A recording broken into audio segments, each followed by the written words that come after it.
वस्सलातु वस्सलामु अला रसूलिल्लाह। जानवर को आधे हिस्से पर पालने की शरई हैसियत। जैद ने जानवर खरीदा और बकर को दे दिया। बकर को कहा तू मेहनत कर इसका, और जानवर किसका है? जैद का है। और तू बकर को कहा तू मेहनत कर, और साल बाद जो इसके मुनाफे बच्चे पैदा होंगे या इसके दूध का मामला है तो हम 50-50 करेंगे। तो याद रखें, ये सूरत शरन जायज़ नहीं है।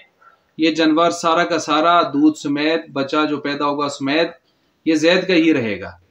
बकर किस चीज़ का हकदार होगा? वो जो उसने घास शास खिलाया उसका, और जो उजरत उसने दी उसको, तो वो उजरत नहीं, वो जो घास खिलाया उसका, उसके पैसे, और जो उसकी आम उर्फ़ आम के मुताबिक उजरत बनती है ऐसे जानवर को पालने की, वो हासिल कर सकेगा और मुतालबा उसका कर सकते हैं। इसकी जायज़ सूरतें यूँ हो सकती हैं कि मसलन पालने वाले को उजरत तय करके चाहे उर्फ़ आम वाली हो या अलग से कोई उजरत तय करके दी जाए, और जानवर और दूध बच्चे जो भी होंगे वो सारे मालिक के ही शुमार किए जाएं। दूसरी सूरत जायज़ की भी हो सकती है कि ज़ैद अगर फ़र्ज़ किया 1000 का जानवर ख़रीदा है तो 500 का आधा हिस्सा बेच दे, किसके ऊपर?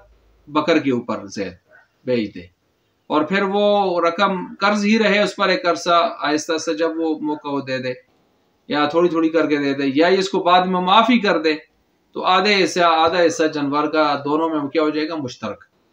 तो गोया 1000 का जानवर था तो 500 के हिस्सों में क्या हो गया? मुश्तरक हो गए। तो अब उसके जितने नफ़े आएंगे, दूध आएगा, जानवर पे बच्चे पैदा होंगे, तो उसमें भी वो 50-50 कर सकते हैं। और दूसरा ये है कि दोनों बराबर दर्जे, यानी एक सूरत जवाज़ की तीसरी में जो बता रहा हूँ कि दोनों बराबर दर्जे के पैसे डाल लें और उससे कोई जानवर खरीद लें, तो जो भी जानवर उनके दरमियान क्या होगा? मुश्तरक होगा, बराबर दर्जे पर खरीद लें, और फिर उसके बच्चे और दूध वगैरह सारी चीज़ों में क्या होंगे? मुश्तरक होंगे। लेकिन इसमें ये शर्त न लगाएं कि कोई कहे कि पहला बच्चा जो पैदा होगा मेरा होगा और दूसरा कहे नहीं मेरा होगा, और इस तरह की शर्तें, तो ये निज़ा का सबब बनती हैं, शर्तें न लगाएं। अच्छा, यहाँ याद रखें कि ये जो नाजायज़ सूरत मैंने बयान की थी, कौन सी? जो सवाल में पूछी गई थी कि जानवर एक का हो और मेहनत दूसरे की हो और 50-50 का सिलसिला हो दूध में और पैदा होने वाले बच्चे में।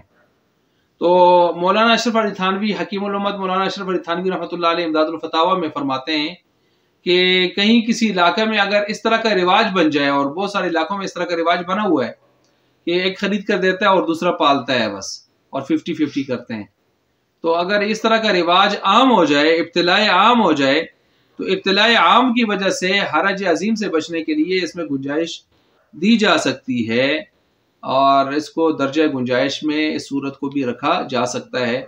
जहाँ इब्तिलाए आम ना हो तो वहाँ जवाज़ की सूरतों को, दूसरी जो सूरतें उनको ले लिया जाए। जहाँ इब्तिलाए आम है तो वहाँ पर आप फतवा की रूह से उनको गुनाहगार न ठहराएं कि इब्तिलाए आम में बहुत सारे नाजायज़ सूरतें या नारवा सूरतें भी रवा रखी जाती हैं।